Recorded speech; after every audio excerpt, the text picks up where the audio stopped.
Welcome to அமுது kitchen.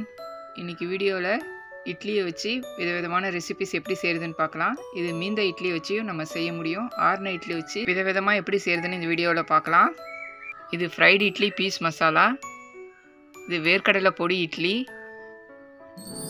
கிறிஸ்பியான சாஃப்டான பாப்கார்ன் இட்லி. அடுத்து சாஃப்டாக டேஸ்டான idli cutlet. Idli fried fingers எப்படி செய்கிறதுன்னு பார்க்கலாம். இதுக்கு மீதமான இட்லி இல்லை ஆறுன இட்லி எடுத்துக்கலாம். ஃபஸ்ட்டு நம்ம ஃபிங்கர்ஸ் எப்படி செய்கிறதுன்னு பார்க்கலாம். இதுக்கு நம்ம நீட்டாக இட்லியை கட் பண்ணி எடுத்துக்கலாம். உங்களுக்கு எந்த திக்னஸ் வேணுமோ அந்த திக்னஸ்க்கு கட் பண்ணி எடுத்துக்கிட்டு வெங்காயம், தக்காளி, புதினா, இஞ்சி, பூண்டு இது எல்லாமே நம்ம அரைச்சி எடுத்துக்கலாம். கொஞ்சமாக தண்ணி விட்டு நைஸாக அரைச்சி எடுத்துக்கலாம். இது கூட மஞ்சத்தூள், கரம் மசாலா பொடி, மிளகாய் பொடி, உப்பு போட்டுக்கலாம்.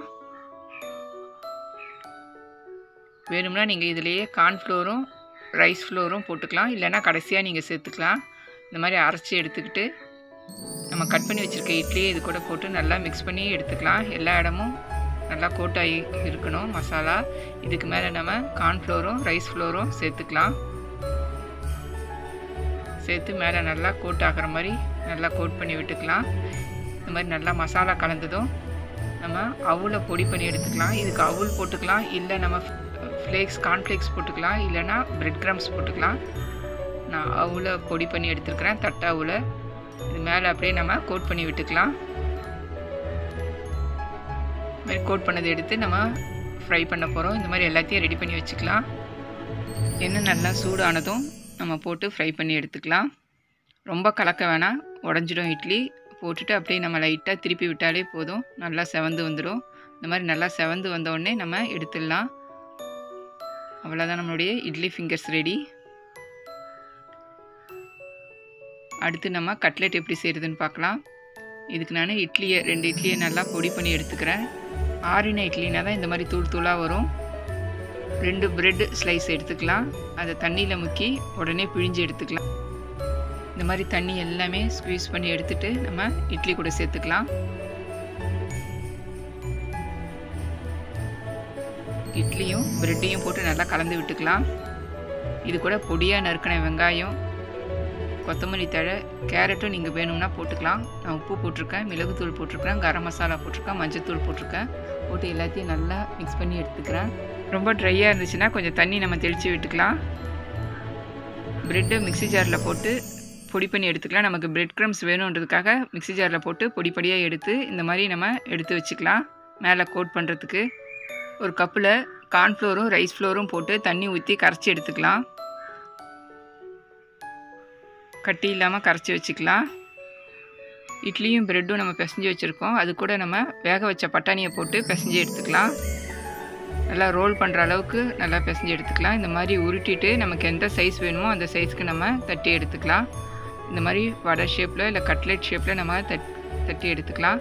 இல்லை உங்கள்கிட்ட கட்டர் இருந்துச்சுன்னா குக்கீஸ் கட்டரு இந்த மாதிரி நம்ம அதில் போட்டு அழுத்தி எடுத்துக்கலாம். என்ன ஷேப் வேணுமோ அந்த ஷேப்புக்கு நம்ம கட் பண்ணி எடுத்துக்க முடியும்.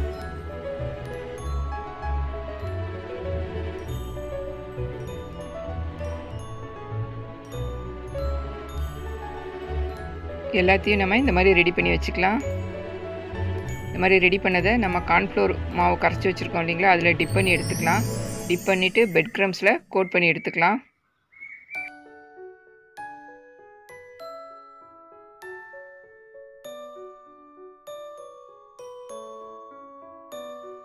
இந்த மாதிரி எல்லாத்தையும் கோட் பண்ணி எடுத்து வச்சுட்டு டீப் ஃப்ரையோ இல்லை ஷாலோ ஃப்ரையோ நம்ம பண்ணிக்கலாம். இன்றைக்கி ஷாலோ ஃப்ரை பண்ணுறேன். 2 பக்கமும் நல்லா ப்ரௌனாக ஃப்ரை ஆகி வரட்டும்.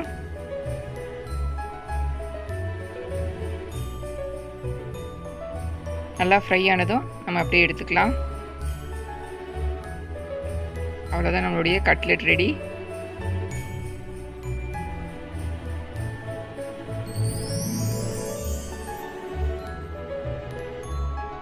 அடுத்து ஃப்ரைட் இட்லி பீஸ் மசாலா எப்படி செய்கிறதுன்னு பார்க்கலாம்.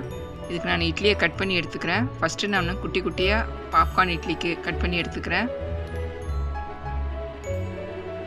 மாதிரி குட்டி குட்டியாக கட் பண்ணி எடுத்து வச்சுக்கலாம். அடுத்து கொஞ்சம் பெரிய சைஸாக நம்ம கட் பண்ணி எடுத்துக்கலாம் பீஸ் மசாலாவுக்கு.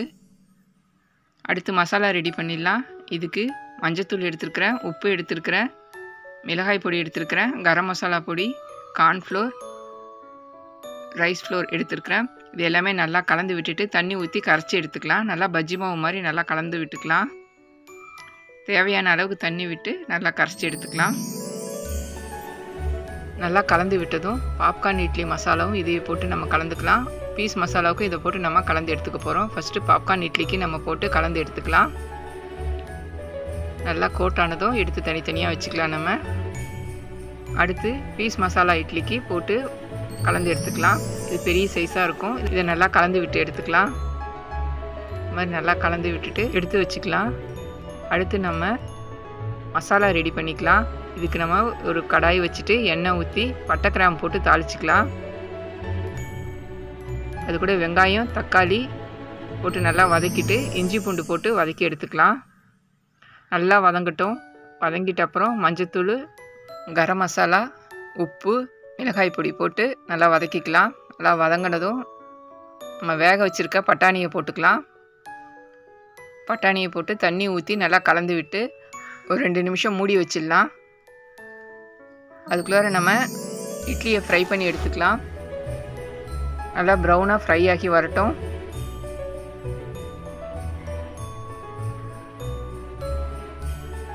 இந்த மாதிரி நல்லா கிறிஸ்பாக வெந்து வந்ததும் நம்ம எடுத்துக்கலாம். இது சூடாக நம்ம பரிமாறினா நல்லாயிருக்கும். இந்த மாதிரி நம்ம எடுத்த உடனே நம்ம மசாலாவில் போட்டு கலந்து விட்டு கொத்தமல்லி போட்டு சூடாக சர்வ் பண்ணோம்னா ரொம்ப நல்லாயிருக்கும். சர்வ் பண்ணுறதுக்கு முன்னாடி இட்லியை ஃப்ரை பண்ணிவிட்டு மசாலாவில் கலந்து கொத்தமல்லி தூவி அப்படியே நீங்கள் பரிமாறலாம். ஆறுனா இந்த இட்லி சுமாராக தான் இருக்கும். அதனால் சூடாக நீங்கள் பரிமாறுங்க.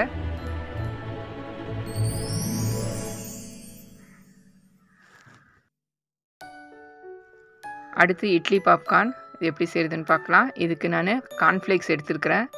இதை மிக்ஸி ஜாரில் போட்டு கொரன்னு நம்ம பொடி பண்ணி எடுத்துக்கலாம். இந்த அளவுக்கு பொடியானதும் நம்ம தட்டில் கொட்டி வச்சுக்கலாம். நம்ம மசாலா போட்டு கலந்து வச்சுருக்கிற இட்லியை நம்ம இது மேலே போட்டு டஸ்ட் பண்ணி எடுத்துக்கலாம்.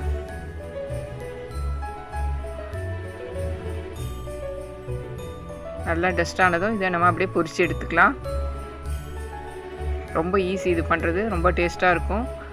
இட்லி மீந்து போனால் ஈவினிங்கில் இந்த மாதிரி நம்ம செஞ்சு கொடுத்தோம்னா இட்லியில் செஞ்சோன்றது சொன்னால் தான் தெரியும், இல்லைன்னா தெரியாது. ரொம்ப நல்லாயிருக்கும். நீங்களும் ட்ரை பண்ணி பாருங்கள். அவ்வளோதான், நம்மளுடைய பாப்கார்ன் இட்லி ரெடி.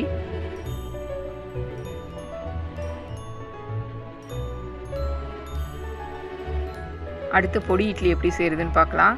இதுக்கு பொடியை நம்ம ரெடி பண்ணலாம். வேர்க்கடலையை நல்லா வறுத்து எடுத்துக்கலாம்.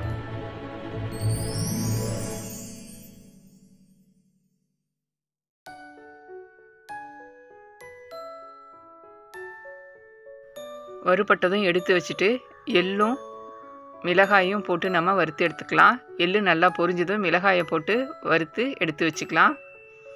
இது கூட வேணும்னா நீங்கள் பூண்டு போட்டுக்கலாம். தேவையான அளவுக்கு உப்பு போட்டு கொரன்னு அரைச்சி எடுத்துக்கலாம். ரொம்ப நைஸாக அரைக்க வேண்டாம், கொரன்னு இந்த மாதிரி அரைச்சி எடுத்து வச்சுக்கலாம். கடாயில் எண்ணெய் விட்டு கட் பண்ணி வச்சுருக்கிற இட்லியை நம்ம போட்டு ஃப்ரை பண்ணி எடுத்துக்கலாம். உங்களுக்கு எந்த அளவுக்கு கிறிஸ்பாக வேணுமோ அந்த அளவுக்கு நீங்கள் ஃப்ரை பண்ணி எடுத்துக்கலாம். நான் கொஞ்சம் லைட்டாக இருந்தால் போதுன்றதுக்காக லைட்டாக நான் வறுத்து எடுத்துக்கிட்டேன். இல்லை ஸ்லோவில் வச்சு ரொம்ப நாள் நீங்கள் ஃப்ரை பண்ணாலும் பண்ணிக்கலாம். நான் லைட்டாக ஃப்ரை பண்ணி எடுத்துட்டேன். கடாயில் கொஞ்சமாக எண்ணெய் விட்டு வெங்காயம் கேரட் போட்டு நல்லா வதக்கிக்கலாம். நல்லா வதங்கினதும் நம்ம ஃப்ரை பண்ணி வச்சுருக்க இட்லியை போட்டுக்கலாம். இதுக்கு மேலே நம்ம பொடி பண்ணி வச்சுருக்கிற பொடியும் சேர்த்து போட்டுக்கலாம். இதுக்கு மேலே கொஞ்சமாக கொத்தமல்லி தழை போட்டு நல்லா கலந்து விட்டு சர்வ் பண்ணிக்கலாம். ரொம்ப அழுத்தி கலந்தோம்னா இட்லி உடஞ்சிடும். லைட்டாக நம்ம கலந்து விட்டுக்கிட்டால் போதும். அவ்வளோதான், நம்மளுடைய பொடி இட்லி ரெடி. உங்களுக்கு நான் ஷேர் பண்ணியிருக்க ரெசிபிஸ் எல்லாம் ரொம்ப பிடிச்சிருக்குன்னு நினைக்கிறேன். பிடிச்சிருந்துச்சுன்னா லைக் பண்ணுங்கள், ஷேர் பண்ணுங்கள், சப்ஸ்கிரைப் பண்ணி பெல் ஐக்கானை கிளிக் பண்ணி வச்சுக்கோங்க. நான் போடுற அடுத்தடுத்த வீடியோ உங்கள் தொடர்ந்து பார்த்துக்க முடியும். நான் பாரம்பரிய அரிசியை வச்சு நிறைய ரெசிபிஸ் ஷேர் பண்ணியிருக்கிறேன். அந்த மாதிரி நோ ஆயில் நோ பாயில் கான்செப்ட்லேயும் நிறைய ரெசிபிஸ் ஷேர் பண்ணியிருக்கிறேன். அதனுடைய லிங்க் எல்லாமே டிஸ்கிரிப்ஷனில் கொடுத்துருக்கேன். அதையும் செக் பண்ணி பாருங்கள். தேங்க்யூ.